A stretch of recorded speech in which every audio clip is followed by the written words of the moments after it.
Hello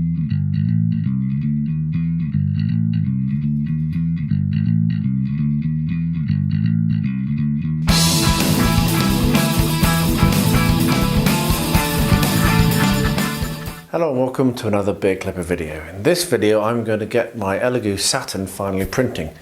I've had it for about 2 weeks now and it's just been sat there staring at me. I did obviously manage to unbox it, but I haven't had time, and now I'm going to make time.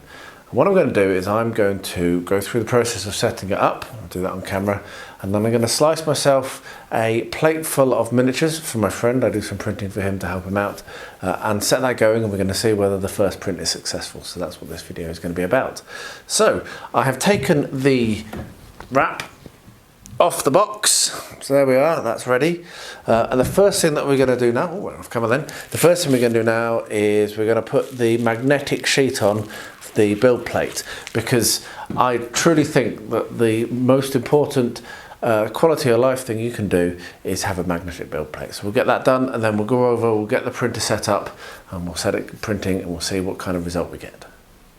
So here we have my aftermarket magnetic plate and the actual build plate that comes with the printer. The first thing you need to do, even if you've not got the magnetic plate, is take that plastic sheet off. It will not work if you don't. that is not related to the magnetic plate, so just to show that. So this is nicely wrapped up with no sellotape. I like that, that's good, but then there is single-use plastic inside, which is a shame. So just get that out of the plastic.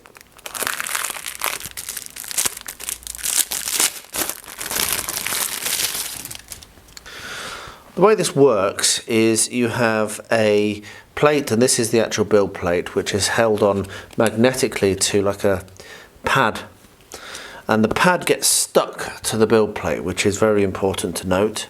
And then the magnetic sheet is what you can then pop off with the miniatures on it, and it means you're not scraping away and not having a struggle to get miniatures off the base.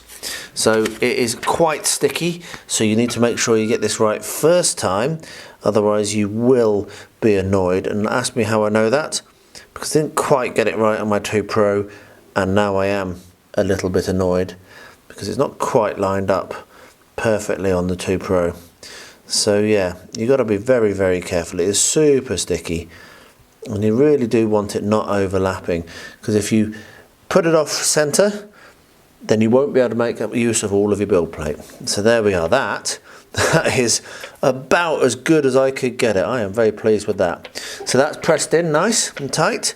So now the magnetic sheet comes off really nicely, as you can see, and the magnetic bit there, that's not magnetic, this is the magnetic thing, is stuck on, and the build plate slots up really nicely.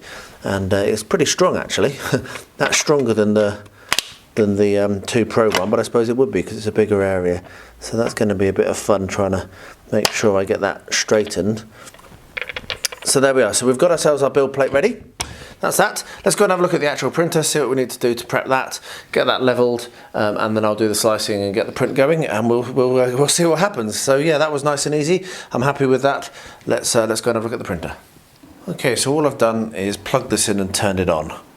And I don't know if you can hear, but that is much quieter than the Mars 2. So what I'm going to do is I'm going to lift that build plate up from where it is at the base. And that is a nice steady build plate. Now the big difference between this is you've got dual, you've got two guides rather than just one, which makes it a bit more stable, which is what you want. And yeah, so what we're going to do is take this print plate off. Yeah, so the build plate actually lifts out entirely, and these go through the build plate, which is not again how the Mars 2 is. The Mars 2, you have like the clamps are on the printer. So what it says here is polarizer. Please do not peel off the polarizer, otherwise it will cause serious damage to the LCD and voids the warranty. So what you do, I believe, is we're going to peel that off the bottom of the FEP, and then we're going to peel that off There we are. And then that is everything done. Oh, we've got the protective sheet there as well. That is everything removed from the printer to allow us to then level it. So I will now get that leveled. I'll show you how I'm going to do that. So I'll just get myself set and then we'll level the printer. So leveling. I don't really need to do this in one sense, because if you've bought this printer you're going to get this awesome leveling paper and it explains exactly how to do it. So all you need to do is follow the instructions on the paper. But basically what you're doing is you put it in, you loosen the screws like so, and you'll see that that will mean that you can push up and it can rotate this build plate in all angles, including vertically like that, pushing it up. So don't over tighten these because you'll thread them, which is what happened to my previous, to what happened to my 2 Pro. I've managed to fix that, which is good. Then once that's all loose and everything, what you do is you push the leveling paper onto the plate, click move Z axis to 0 and make sure that it's in a central position when it comes down. So the nice thing with this is it's got a nice line, and I'm pretty sure, yes, it looks to me like if you push it back up against the backstop there, then that line should be level and that will give you a nice visual sight. So let's point the camera down very briefly at the screen. So what we're going to do is we're going to press home. Okay, there we are. So that's now going down. So what you do is you make sure that it is straight. That's the important thing.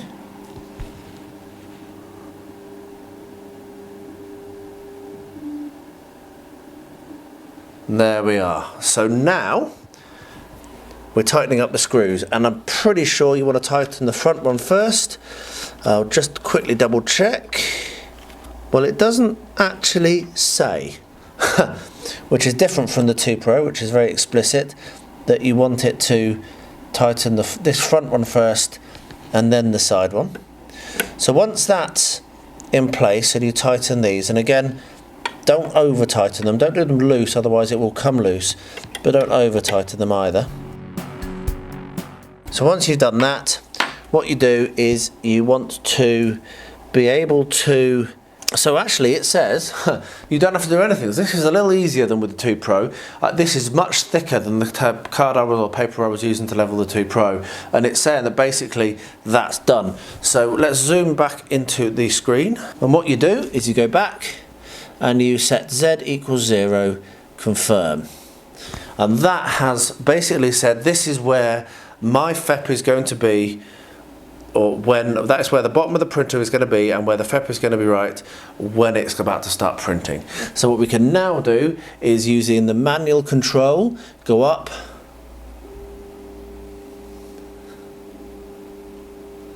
ten times, and the printer is leveled. So now I'm going to get myself a file, get printing, and then I'll be back to show you what the results are. Well, here we are. I have just finished slicing up a plate of miniatures to do the test print. I wasn't going to film this, but that's just stunning. Look at that. So I've managed to fit 24 miniatures that are separated, as you can see, plus, yeah, I think 24, maybe more even, miniatures that are separated, and put them all on a plate. And that is, for my mate Steve, that is going to be everything he wants. They're Austrian Fusiliers for his wargaming in 15mm, or 28mm actually, I can't remember. But yeah, it's going to take 3 hours, it says. Slightly slower, I believe, than the Mars 2. But yeah, that would have been 2 plates previously, and I've been able to fit it all on one. So that's going to go now, get put into the printer, and I will run that over tonight. I think I've got a few things to do this evening and I don't want the noise. So tomorrow morning I'll wake up and find out how it's printed. Now, first print. Looks good initially. One thing I've just realised that this doesn't come with is the kind of useful tilting thing that came with the 2 Pro. So I'm not sure. That's really useful for, you can see there's resin along the top of the print plate. It's really useful for getting that to drip off and not drip everywhere. First look, that looks like that's worked. 3 hours and 40 minutes, so definitely slower than the 2 Pro, but still cool. I did actually want to highlight one other thing that I noticed while I was using this that is not as good as the 2 Pro, and that is where the USB is. So the USB is on the side, and that makes it a little bit awkward to get to. It's not quite as easy to access, whereas if we have a look at my 2 Pro, that's really cool because it's on the front, and that makes it nice and easy to access. So that's one thing. So what I'm going to do now, I'll take that off, get them washed and cured and what have you, and we'll have a look at it and then we'll do a sum up. But there we are, first print finally, 2 weeks of owning, sat there staring at it, finally got it going. Now I'm going to try and print something big and dramatic that will go overnight and be huge. I'm pretty excited about that. So yeah, and I'll probably hold off on publishing this video until I've done that, just so I can at least get some pictures of the big print. But yeah, pretty cool, pretty happy to have that going. I did as I promised, and I put a huge print on this. I had a dramatically bad night last night. I was up awake, actually working for quite a few hours in the night, and you can see there that the print has completed. Now I've not turned the machine off yet because I want to see how long it took, but if we lift that out of the way, I printed a epic, it's a tree, and it was a lot of slices, 3,000 and something, and it took about 300 and something grams of resin, and at first sight it says it looks like it worked okay, though I am seeing what might be a failure, and it's definitely peeled a bit. Very heavy, so that's going to be some processing. Took 9 hours and 25 minutes, so what I'm going to do is take that off now, have a look, clean it up. It's definitely too big to go by wash and cure, so I'm going to have to wash it in hot water in a bucket, and yeah, I'll get another little clip once I've cleaned it up and show you what it looks like. There might be some failures. It was dramatically heavy, as I say. This is probably designed to be printed on FDM, not on resin, but hey, I gave it a go. The noise of the FEP cracking when it was about halfway, 50-60%, when it was starting to come to the canopy, was incredibly loud. It was epic. So this printed okay. A few mistakes in my supporting, but the actual print has come out wonderfully. You can see there's a little bit of pull here, a little bit of pull there. I just didn't support it well enough. So what I can do with that is get some green stuff or some milliput and fix that. But the actual, I mean, it's a weighty piece of, you can see how much it pulled, look at how heavy it was. Again, just didn't support it well enough. It's a massively weighty piece. It's going to look really, really cool when it's painted up. I'll put it on a base, that won't matter at all. That'll be very easy to fix. So yeah, that's turned out well. This is an amazing print of this Saturn. And also, just to show, been chatting with a couple of guys on the TCU Discord. We've been talking about how we use Lego, and and I was building this brilliant thing here to support this while I was curing it, because obviously it's way too big really to fit in to the curing machine. And so I made myself a little Lego support. So there we are.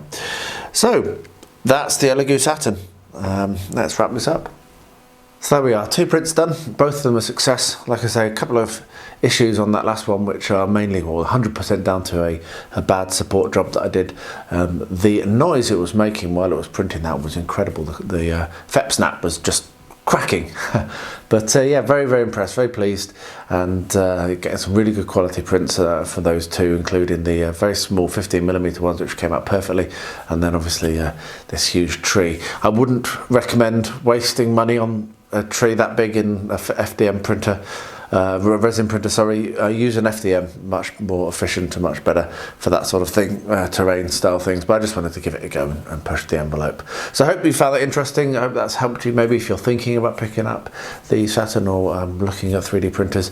I highly recommend Elegoo, brilliant service. I've been very, very good in the year. I've been a customer of theirs. They've been really supportive and helpful, and this is a good quality printer, and it worked. It's been very easy to set up, as you've seen. Literally just turn it on, press print, done, and it prints straight out the box. So can't argue with that. So let me know in the comments below, and as always, please stay healthy, stay safe, and stay well.